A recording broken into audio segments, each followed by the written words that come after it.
Buenas noches, hermanos. Que el Señor les bendiga. Qué bendiciones que nos podemos reunir, ¿verdad? Este día para poder aprender de la palabra de nuestro Dios. Permítame, estuve aquí dando el monitor. Amén. Para que todo salga bien en la transmisión. Amén. Bueno, este día vamos a comenzar con la introducción al libro de Jonás. Es un libro que muchos lo hemos leído, conocemos de qué se trata, pero probablemente conocemos la historia, ¿verdad? De Jonás, que fue tragado por un gran pez, etcétera. Pero muchas veces no nos hemos dedicado el tiempo suficiente para estudiar eh, las lecciones que tiene este libro para nosotros actualmente, porque déjeme decirle algo, la palabra de Dios siempre hay una enseñanza en nuestra actualidad. Sirvió para los de Israel allá en el antiguo, sirvió para la iglesia primitiva, la ocupó el Señor y ahora la sigue ocupando la enseñanza toda, pero en el caso estamos hablando de Jonás, también para nuestras vidas. Así que oramos para comenzar. Padre, te damos gracias esta hora porque nos permites una vez más poder estar, Señor, en este lugar para aprender de ti. Te agradecemos por tu amor, por tu misericordia, porque eres bueno. Atamos y sujetamos todo estorbo que quiera interferir. Amén y amén. Acompáñeme al libro de Jonás 1:1. Vamos a leer algunos versículos, levantar, porque el Señor levantó, ¿verdad? Eh, un gran viento, pero acompáñeme, Jonás 1:1.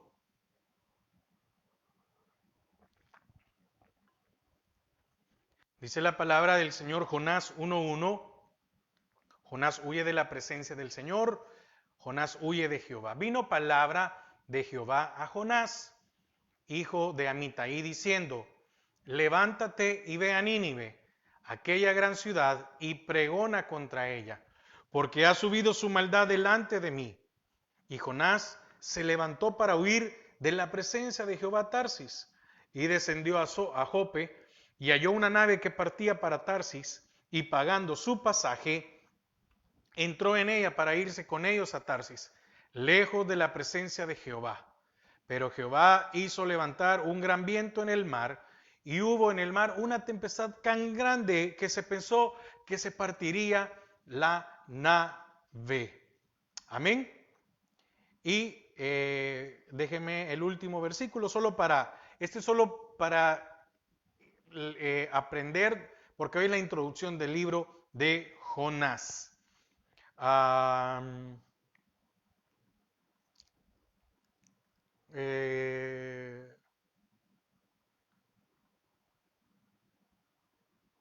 Versículo 17, Jonás 1:17. Pero Jehová tenía preparado un gran pez que tragase a Jonás, y estuvo Jonás en el vientre del pez 3 días y 3 noches. Amén. Entonces, como decía al principio, esta es la historia que conocemos, ¿verdad? De que fue tragado por un pez, de que por desobedecer a Dios, que por huir, etcétera. Pero tiene 4 capítulos y podemos aprender, y ese es el propósito, aprender de todo lo que hay en este libro. Se le ha llamado al libro de Jonás, para muchos o para algunos, el libro más cristiano del Antiguo Testamento. Y esto debido al gran mensaje que contiene. ¿Y cuál es?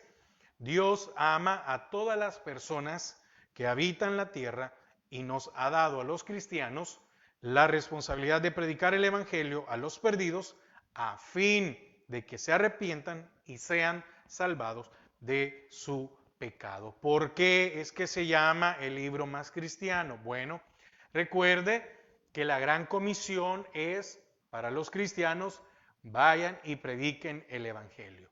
A Jonás se le dice que es el libro más cristiano del Antiguo Testamento porque el Señor manda a un profeta a evangelizar a Nínive, la capital del reino de Asiria.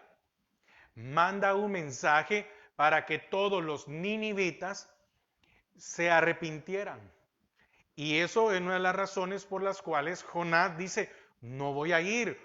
¿Cómo le voy a ir a predicar a los que han matado a mis hermanos? A los que se roban lo del pueblo, a los que vienen y nos atacan y hacen pedazos. Amén. Entonces, tenemos la responsabilidad de predicar el evangelio a los perdidos, ¿verdad? Para que se arrepientan y sean salvados de su pecado.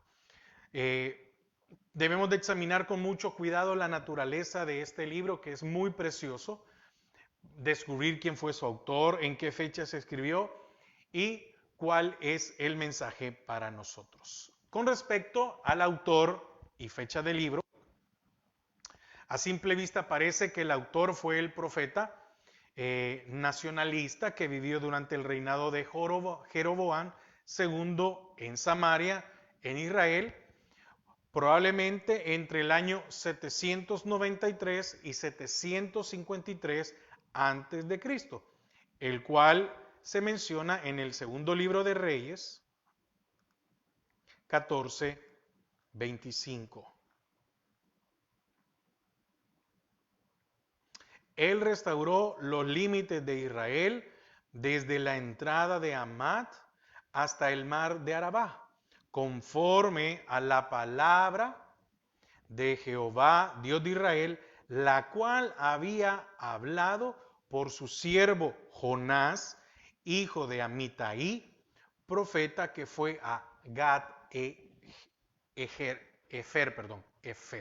Entonces, profetizó que ese rey enérgico iba a extender las fronteras de Israel desde Damasco en el norte hasta el mar Muerto en el sur. Efectivamente, Israel conoció una prosperidad durante la época de Jeroboam que era sin igual en su corta historia. Entonces, es bueno averiguar e informarse más acerca de los logros que hizo este rey, ¿verdad? Es necesario que usted busque más información. ¿Por qué? Porque es necesario ir uniendo. Yo sé que son cuestiones de historia, pero eso nos ayuda a entender de una mejor manera el libro o los libros de la Biblia. Amén. Ahora, al examinar Jonás en una forma más cuidadosa, fíjese que se encuentran unos datos que se deben de tomar en cuenta. El libro es un escrito acerca de Jonás en vez de ser una obra suya. ¿Qué quiero decir con esto? Para muchos no es Jonás el que escribió el libro, sino que hubo otro que escribió. No sabemos, no le puedo decir yo si fue, ¿cómo se llama? Si fue que Jonás contara a alguien que se lo dijo y este lo escribió, tal vez por su edad. No, no le puedo decir. Pero en la forma en que está redactado el libro, parece que es acerca de, en vez de ser una obra de Jonás. Es decir, parece ser acerca de Jonás, porque fíjese, porque por la forma en cómo está escrito, nosotros, y déjeme decirle algo, ¿de dónde sacó esto? Bueno, de personas que ellos han estudiado el original. Usted y yo tenemos una traducción. Es muy importante entender esto. Usted y yo tenemos una traducción. Y las personas que han estudiado el original hablan con respecto a cómo vino palabra de Jehová a Jonás y le dijo, levántate y ve. No vemos palabras que dice, y me dijo el Señor, levántate y ve. Amén. Entonces, no contiene discursos del profeta como suele ocurrir en los libros proféticos, en donde vemos algunos que el Señor le dijo, mira, toma, ve, haz, como el caso de Oseas que le dijo, ve y agarra a aquella mujer, etcétera. Entonces, no contiene discursos del profeta como suele ocurrir, ¿verdad? En los libros proféticos. Se hace también referencia a él en tercera persona, con excepción de unos pocos versículos. Además, en el original, el libro contiene expresiones en arameo, idioma que los judíos no conocieron hasta su cautiverio en Babilonia y Persia, donde era el idioma oficial. El mismo hebreo del libro emplea expresiones usadas en las épocas muy posteriores al reinado de Jeroboam II. Entonces, mire, son estos detalles, porque es muy importante entender. Nosotros tenemos una traducción, pero hay gente que ha estudiado el original. Ahora, ¿qué más? Los emperadores de Asiria, porque recuerde, Nínive era la capital de Asiria. Entonces, los emperadores de Asiria, como decir el faraón, amén, como decir Darío en los Medos, es decir, eran el título, ¿verdad? Entonces, los emperadores de Asiria nunca se conocieron por el título rey de Nínive, ni en la Biblia, ni en los escritos de Asiria. El versículo que dice que Nínive era una ciudad grande indica que el libro fue escrito después de su destrucción que ocurrió allá en el 612 después de Cristo. Además, la expresión que se usa en el 1.9, leamos 1.9, y él respondió, soy hebreo y temo a Jehová, Dios de los cielos, que hizo el mar y la tierra. Esto indica una teología de un periodo tardío en la historia de Israel. Amén. Entonces, son algunos datos como le digo, ahorita para el desarrollo del libro, no es que va a afectar, no es que va a cambiar el sentido de la enseñanza. No, no, no, para nada, para nada, para nada. Deme un momento.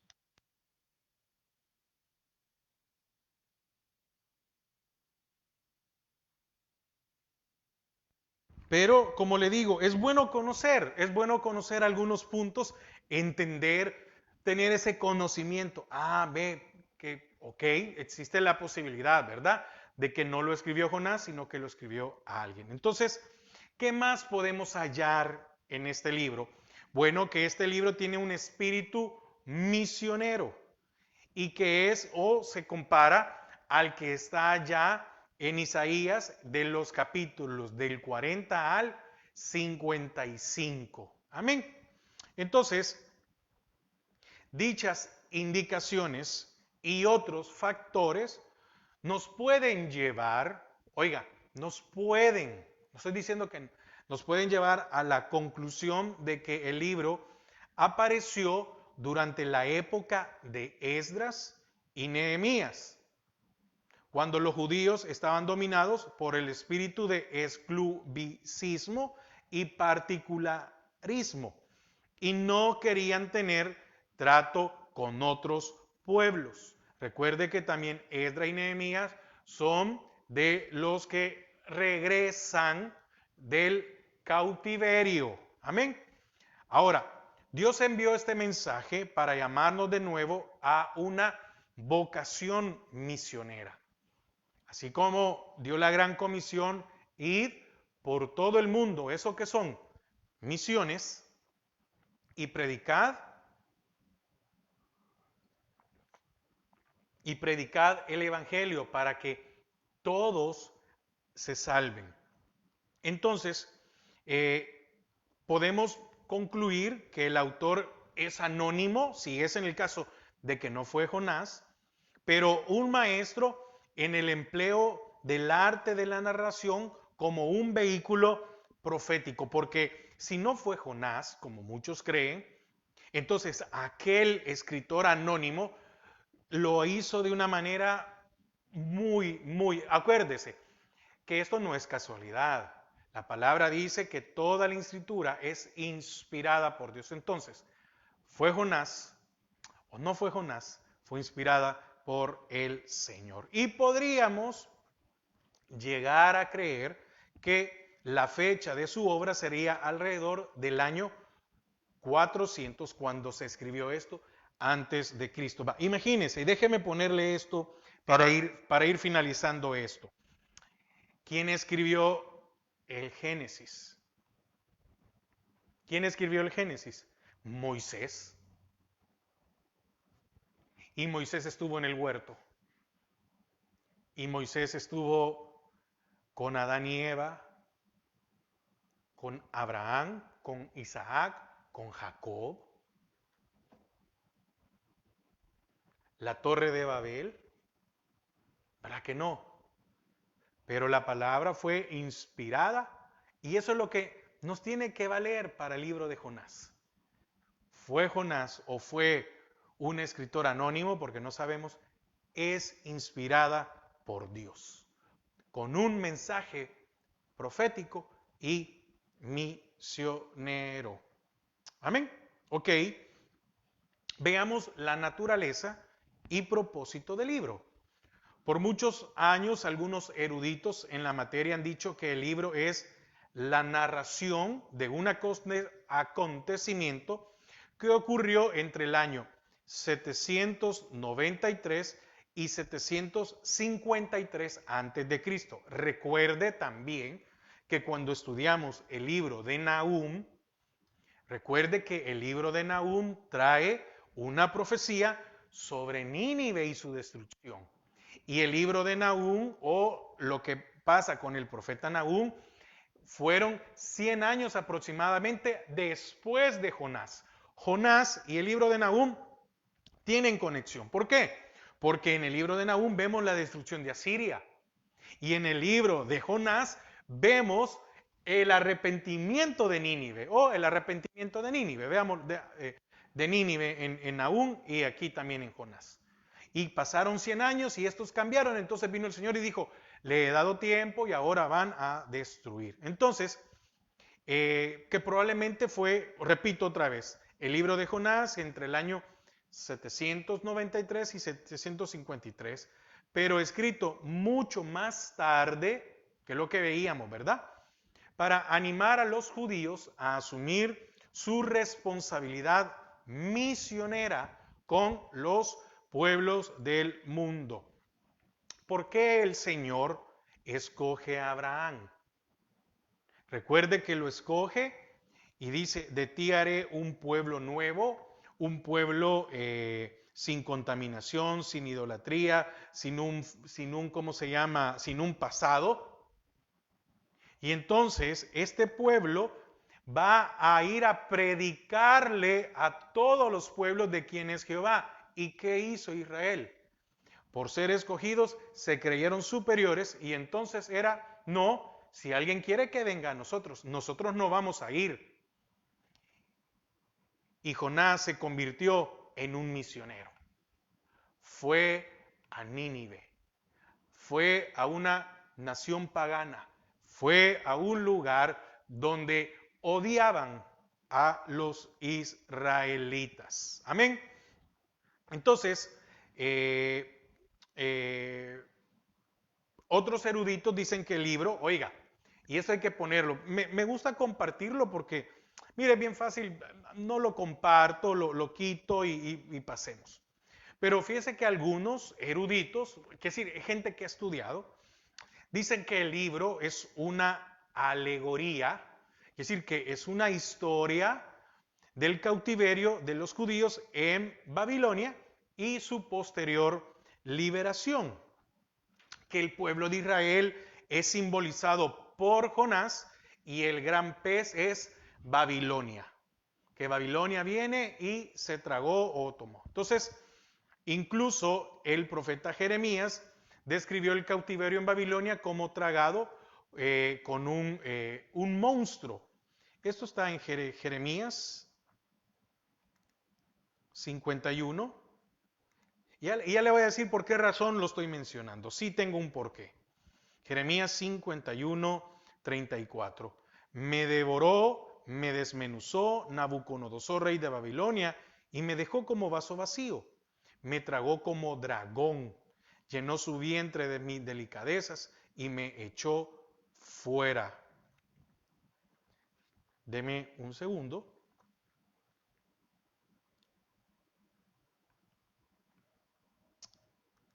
Amén. Deme un segundo.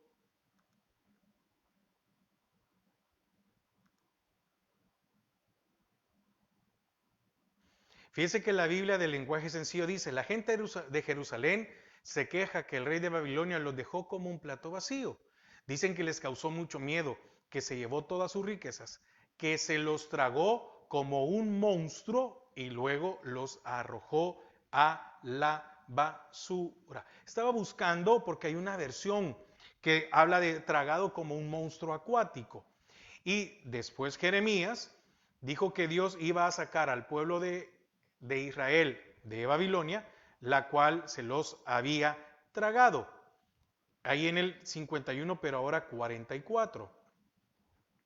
Y juzgaré a Bel en Babilonia y sacaré de su boca lo que se ha tragado. ¿Y qué se tragó el gran pez? A Jonás. Entonces, algunos eruditos, algunos dicen, no, el libro de Jonás no fue algo cierto, fue una alegoría, fue algo, una figura para poder enseñar y decir qué es lo que pasó. Dice, y juzgaré a Bel en Babilonia y sacaré de su boca lo que se ha tragado. Y no vendrán más naciones a él, y el muro de Babilonia caerá. Entonces, por eso muchos piensan que la experiencia de Jonás en el vientre del pez es una representación simbólica del cautiverio de Israel y su regreso posterior a la tierra. Ahora, entendemos que eso no es así. Amén. No es una alegoría, no es una forma para poder mostrar, no es una narración gráfica, si podemos hablar de esta manera, para decir lo que pasó. ¿Por qué? Porque fíjese que para que sea una alegoría, faltan muchos detalles en el relato. Es decir, para que sea una alegoría tiene que tener un montón de cosas que no la complementan. Entonces, en el Antiguo Testamento no habla de un llamamiento a los judíos a predicar el evangelio, el mensaje de su fe a los gentiles antes del cautiverio que ocurrió allá en el 586 antes de Cristo. Tampoco no hay evidencia de que la nación entera haya rehusado una misión a los gentiles. Además, falta saber el significado de la calabacera, el gusano y del viento solano. Entonces, la mejor interpretación es concluir que el libro es una narración basada en un acontecimiento histórico.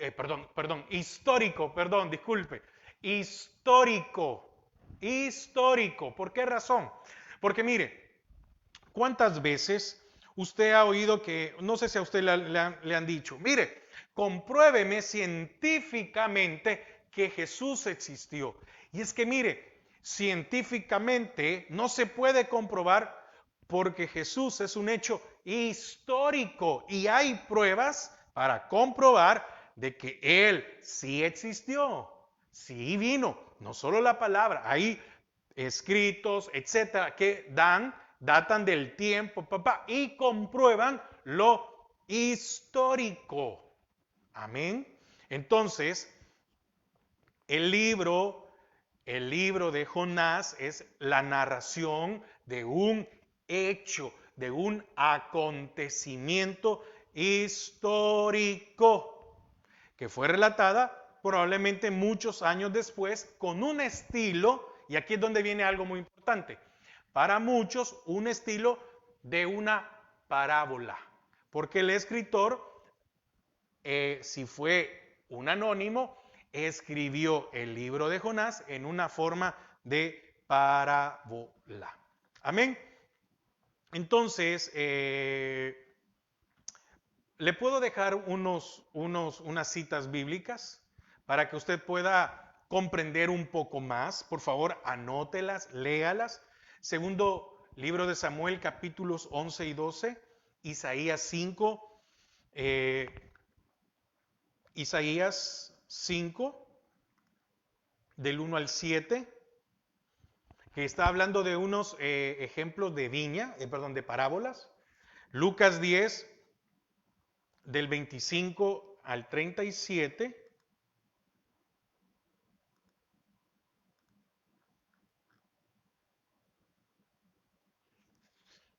El 25 al 37 es la parábola del buen samaritano, y Lucas 15, 1 y 2, la parábola de la oveja perdida. Entonces, de esta manera usted puede notar, por eso le digo, lea esto y usted puede notar que el libro de Jonás tiene la forma literaria de una parábola. Así explica también la manera brusca en la cual termina el libro. ¿Por qué? Porque la verdad ha sido enseñada y no hacen falta más palabras. No es que le vamos a dar un final. No, no, no. Se dio la enseñanza y ya estuvo. Ya no hay nada más que añadir. Amén.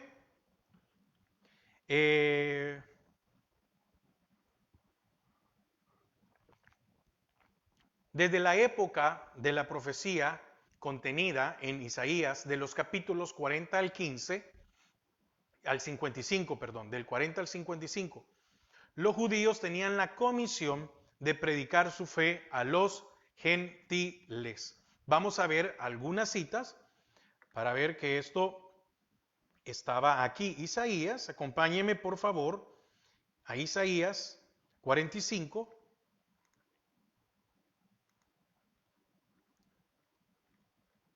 22. Mirad a mí y sed salvos todos los términos de la tierra, porque yo soy Dios y no hay más. Mire, aquí estamos viendo la comisión de ir a predicarle a los gentiles. 49:9 de Isaías. Todas las citas son en Isaías. Para que digas a los presos, salid, y a los que están en tinieblas, mostraos. En los caminos serán apacentados, y en todas las alturas tendrán sus pastos. Y 55:7.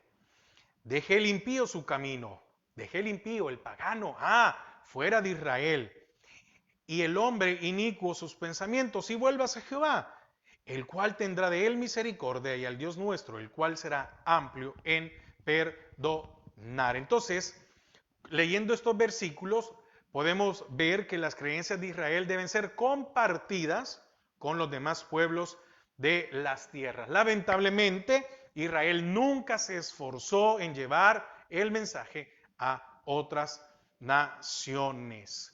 Como el libro de Ruth indica, ¿verdad? Ellos estaban dispuestos a recibir a personas individuales de otras naciones que quisieran convertirse a la fe de Israel. Ruth le dice a Noemí, tu Dios será mi Dios. Pero nunca enviaron misioneros a otras naciones. ¿Sí? Porque en el caso de Ruth podemos ver que hasta que Noemí le dice, no hija, ve, cásate y haz todo lo demás. Y entonces no era creyente entonces Ruth, sino que hasta que se va le dice, no, no, no, no, no, tu Dios era mi Dios. Quiere decir que en ese momento no era su Dios, pero algo había visto. Amén. Entonces, nunca enviaron misioneros a otras naciones. Incluso, debido a su experiencia como cautivos en Babilonia y más tarde en Persia, se encerraron aún más al regresar a su tierra, es decir, más selectos, queriendo ser más puros. Fíjese que hasta Esdras y Nehemías obligaron a los judíos a divorciarse de las mujeres de otros pueblos con quienes se habían casado. ¿Dónde está esto? Esdras 10, Esdras 10, del 1 al 3.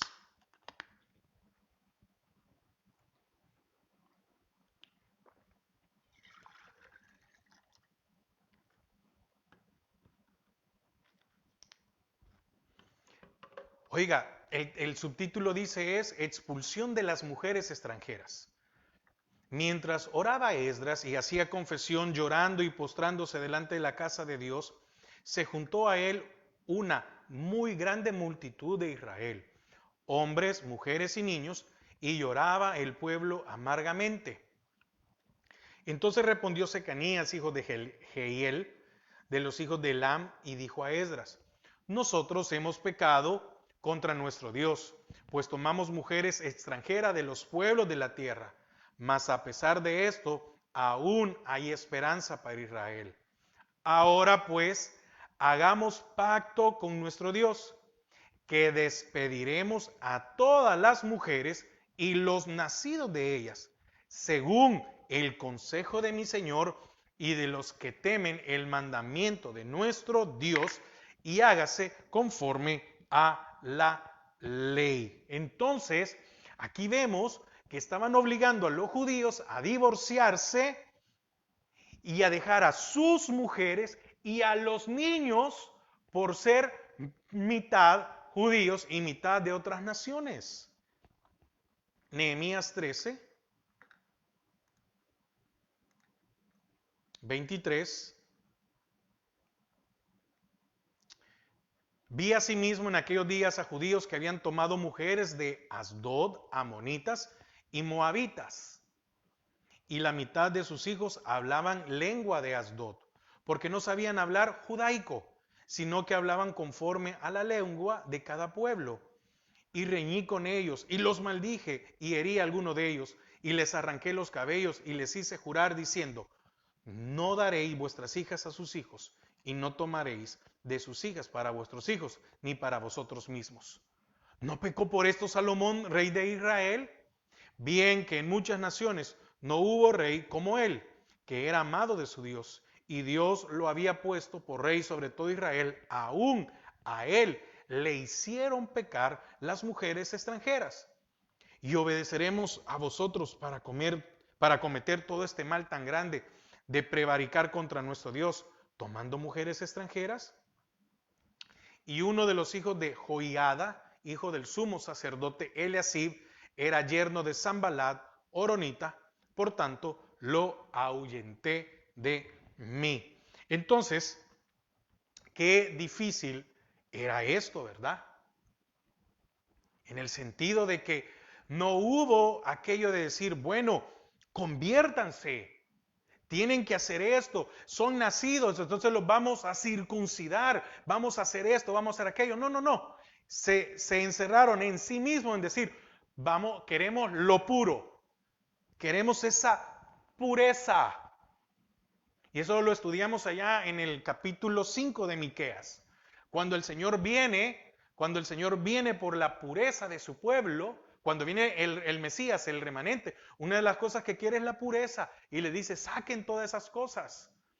Aquellos que son agoreros, adivinos, las esculturas, los dioses, lo que ustedes han hecho, lo han levantado, lo de acera, etc. Entonces, durante esta época tan difícil, un gran profeta anónimo usó la experiencia de Jonás para escribir una de las parábolas más importantes de la Biblia. Estamos otra vez con el hecho de que si fue escrito por un anónimo. Amén. Entonces, con esta obra magnífica nos lleva a las puertas del Nuevo Testamento. Entonces no debemos nunca decir que es una obra ficticia. Es un mensaje profético dado en forma de parábola. Amén. Esto no es del todo extraño, ¿verdad? Porque viene del Señor. El Señor compartió en parábolas. Entonces, si el Señor es el que inspiraba, ¿verdad? La palabra, el que ha inspirado la palabra, de Él venía también. Y Él habló en parábolas. Amén. Así como la parábola que conocemos del buen samaritano. Amén. El uso del libro por parte de Jesús. Amén. El uso del libro por parte de Jesús. Acompáñeme a Lucas 11, versículo 32. Por eso el Señor lo utilizó, entonces no era una alegoría, es un hecho o un acontecimiento histórico, no histérico, histórico. Amén. Lucas 11, 32.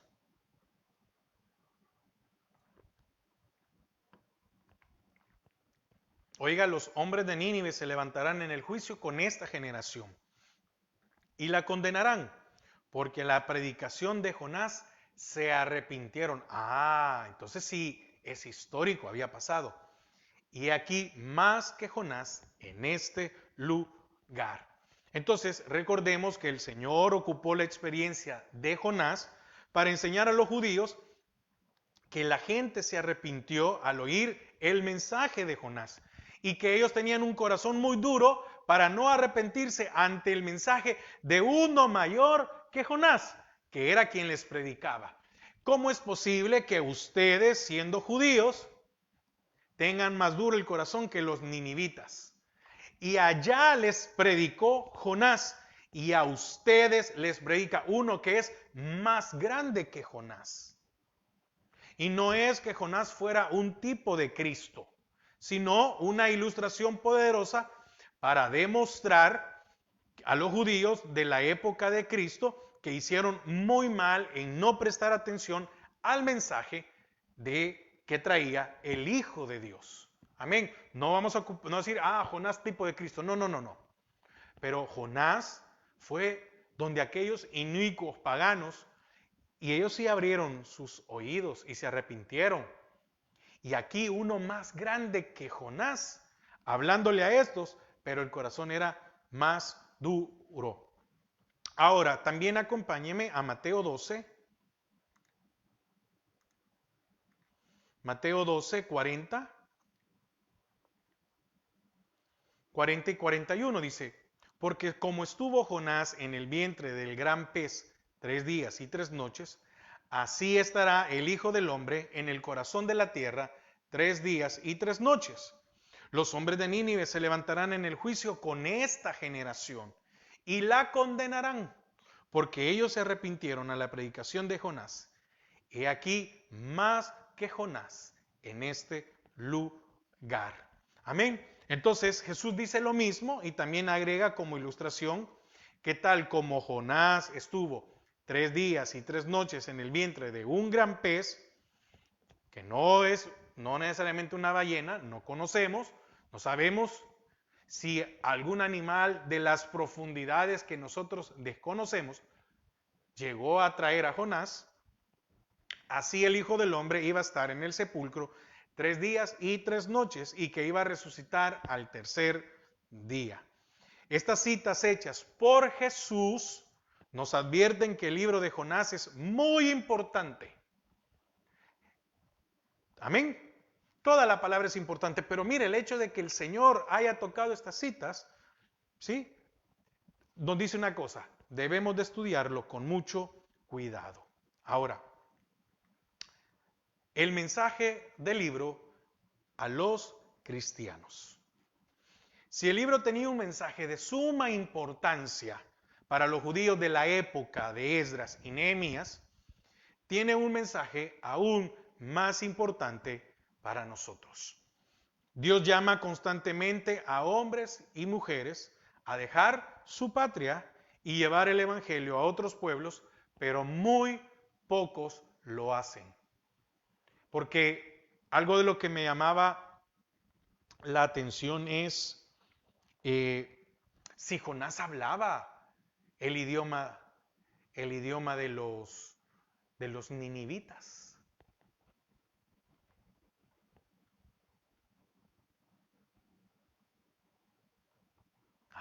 ¿Hablaba Jonás?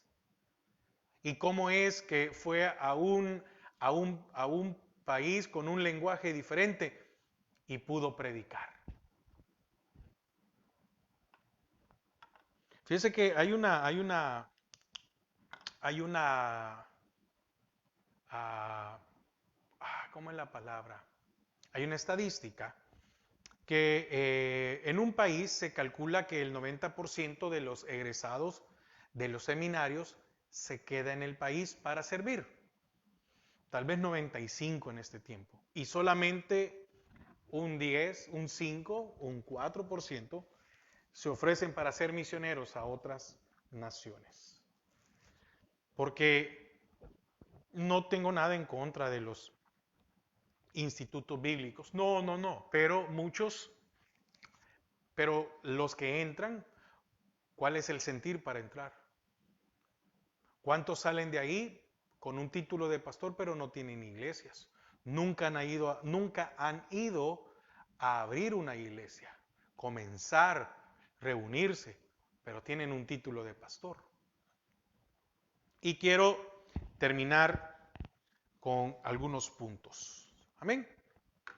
El libro de Jonás, además de esta enseñanza muy importante, también nos enseña.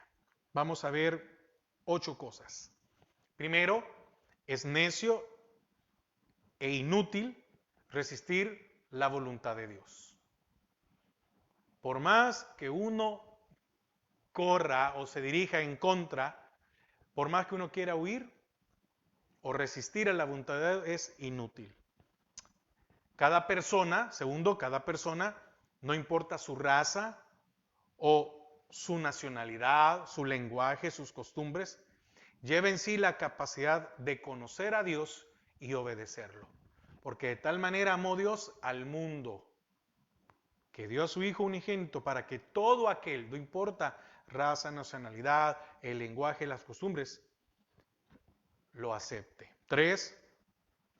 Dios conoce a todas las personas de la tierra, los ama y procura su salvación. 4. Nosotros limitamos a Dios por nuestra desobediencia.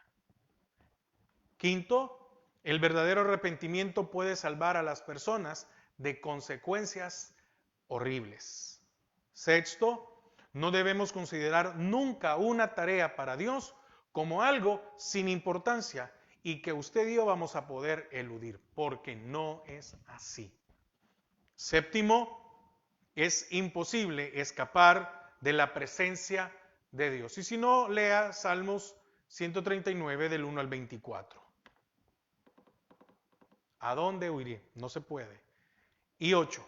Así como Dios nos ama, ama también a las demás personas que viven en este planeta y nos ha dado la tarea de predicarles el Evangelio.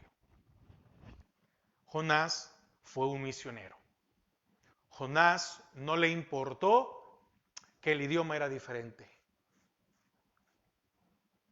Bueno, no es que no le importara, al Señor no le importó que los ninivitas fueran diferentes.